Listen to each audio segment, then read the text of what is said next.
Hai teman-teman, terima kasih sudah klik video ini. Kita lanjut lagi di Ngosan, ngobrol santai, story by internet. And ya, seperti biasa, video ini buat temenin malam kalian. So, siapin selimut yang nyaman, put your headset on, and let's get started.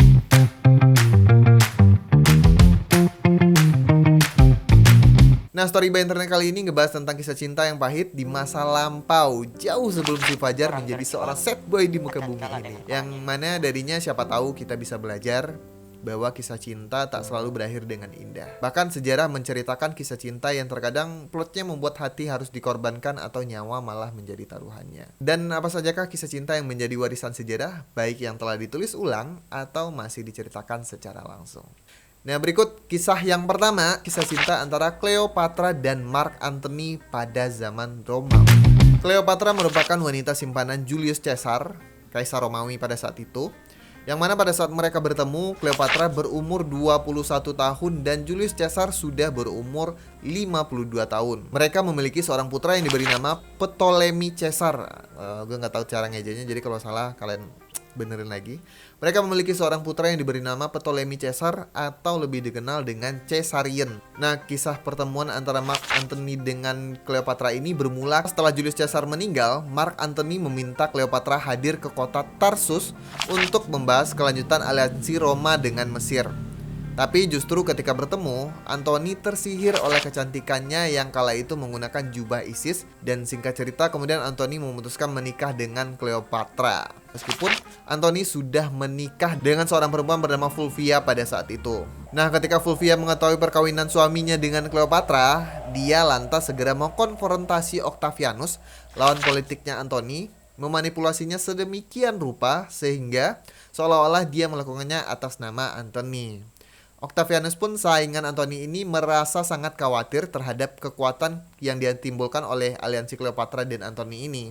Terlebih lagi, Octavianus amat marah mengetahui Antony memberikan sebagian wilayah Timur Tengah, yaitu meliputi Mesir, Siprus, Kreta, dan Suriah sebagai hadiah pernikahannya dengan si Cleopatra. Nah, jadi Antony ini hadiah pernikahannya nggak cuma sertifikat rumah, tapi wilayah kekuasaan. Nah, singkat cerita, Antony dan Cleopatra kemudian bergabung ke dalam pertempuran. Namun terpaksa harus mengaku keunggulan Octavianus. Nah, pasukan mereka sempat dibuat tercerai-berai oleh Octavianus pada saat peperangan itu. Kemudian Antony kembali ke medan perang tak lama setelah kejadian itu. Namun pada saat kembali ke medan perang, Antony mendengar berita menyesatkan tentang kematian Cleopatra, atau kalau zaman sekarangnya bisa disebut hoax, yang menyebarkan bahwa Cleopatra sudah meninggal atau terbunuh. Mengira kekasihnya telah tewas, kemudian Antony lantas bunuh diri menggunakan pedangnya sendiri untuk menunjukkan kesetiaannya kepada kekasih yang dia sayangi itu. Nah, namun sayangnya plot twistnya, mendengar kematian Antony yang bunuh diri karena mengira Cleopatra sudah mati, yang padahal masih hidup, baru pada akhirnya Cleopatra memutuskan untuk ikut mengakhiri hidupnya dengan membiarkan seekor ular berbisa menggigit dirinya. Nah, demi kesetiaannya pada Cleopatra, Antony memutuskan untuk mengakhiri hidupnya, dan karena saling mencintai, Cleopatra pun juga membiarkan dirinya dipatuk ular berbisa hingga mati. Ya, harusnya kalau gue jadi Antony, ya seharusnya si Mark Antony ini double check dulu beritanya, jadi nggak perlu ada yang mati sia-sia nggak sih? Ya, tapi terlepas dari apapun itu, yang namanya kalau kita mendengar orang yang kita sayang udah nggak ada, pasti terpukul banget. Ya, jadi nggak sempat mikir panjang mungkin, atau bisa jadi itu yang ada di pikiran Antony pada saat itu. Nah, next, kisah selanjutnya adalah kisah antara Helois dan Abelard. Nah, kisah cinta Helois dan Abelard dikenal dalam karya sastra klasik penyair Inggris Alexander Pope. Nah, Helois dan Abelard memang saling sangat jatuh cinta, tetapi kisah mereka juga berakhir tragis. Abelard adalah tutornya Helois, atau mungkin di zaman sekarang namanya tuh kayak guru privat kali ya. Nah, Helois saat itu adalah gadis muda yang usianya terpaut 20 tahun lebih muda daripada si Abelard. Romansa sejauh itu sangat membuat marah paman Helois yang tidak setuju dengan hubungan mereka. Nah, bayangin aja si paman Helois ini, anggap aja si umur Helois pada saat itu 20, dan si Abelard kalau 20 tambah 20 berarti 40 tahun. Terpaut usia 20 tahun lah pokoknya antara Helois dan Abelard ini. Nah, si paman Helois pun jadi marah kan, jadi berang lah si paman Helois ini, yang kemudian membuat paman Helois mengebiri Abelard. tak lama setelah hubungan mereka ketahuan sama si pamannya Helois ini. Dan kemudian setelahnya justru tak sekalipun mereka bertemu lagi. Jadi karena hubungannya dengan si Helois, anak yang berusia 20 tahun di bawah dia, Abelard harus rela dikebiri dan kemudian dipisahkan jauh dengan Helois yang bahkan mereka tidak saling bertemu lagi setelahnya. Jadi setelah dikebiri, si Abelard ini gak cukup cuma di situ doang, terus mereka juga gak boleh saling ketemu lagi sama si pamannya Helois ini. Nah, diliputi dengan kesedihan karena dipisahkan, Helois dan Abelard akhirnya memutuskan untuk masuk biara, tetapi mereka tetap saling berkirim surat sampai kematian menjemput tanpa bertemu sekalipun. Jadi walaupun udah mereka nggak boleh ketemu lagi, si Abelard udah dikebiri, ya setidaknya mereka masih berhubungan dengan cara saling berkirim surat. Nah, kalau zaman sekarang orang mengartikan cinta dan kesetiaan masih sedalam itu nggak sih? Atau ya udahlah daripada dikebiri, ya nggak sih, cari cewek lain aja ya. Unas. Nah, kalau zaman dulu tuh cinta tuh orang tuh mengartikan cinta tuh emang sedalam itu. Nah, next. Yang ketiga ada kisah cinta Shah Jahan dan Mumtaz Mahal. Nah, kalian pasti tahu Taj Mahal kan? Ya, benar, Taj Mahal yang ada di India. Nah, Taj Mahal yang berartikan istana mahkota sebenarnya merupakan makam dari istri Mughal Shah Jahan. Ini sorry kalau gue dari tadi salah pengucapan nama-nama ininya ya, nama-nama karakternya ya. Kalau salah silahkan dibenarkan aja, tulis di kolom komen.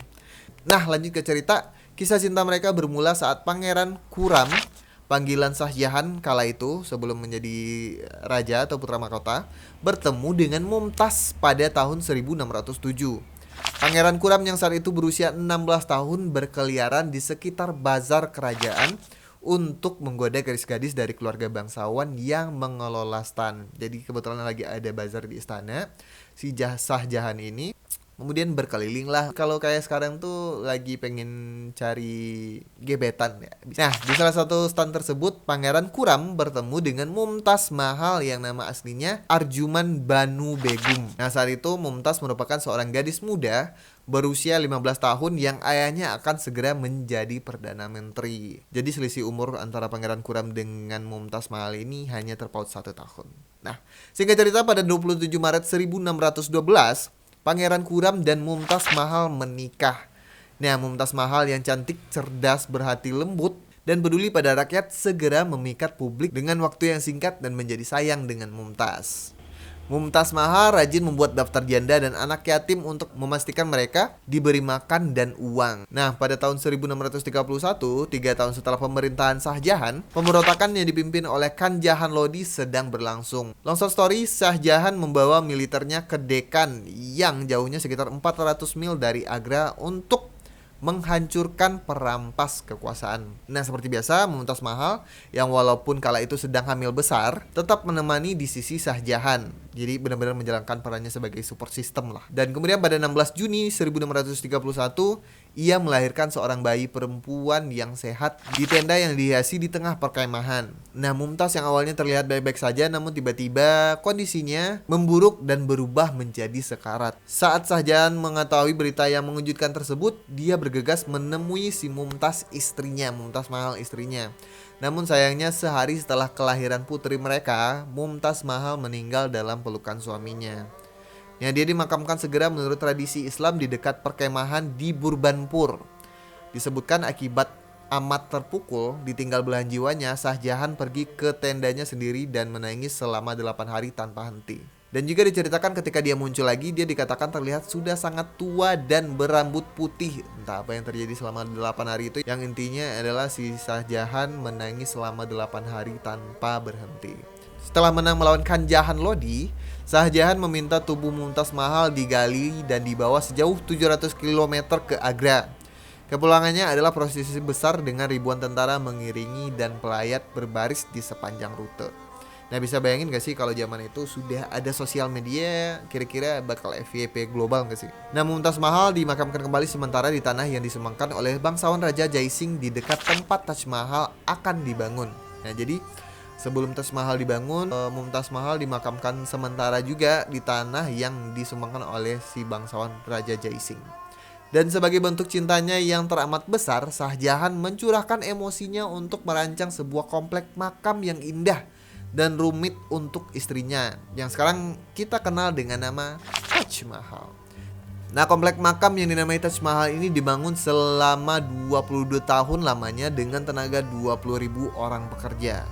Begitulah terbentuknya mausoleum besar pertama yang didedikasikan untuk seorang wanita. So, ya, seromantis apa kisah cinta kalian? Atau masih terjebak di hubungan yang toksik, yakin dia bakal berubah karena dia dulu gak gitu kok orangnya?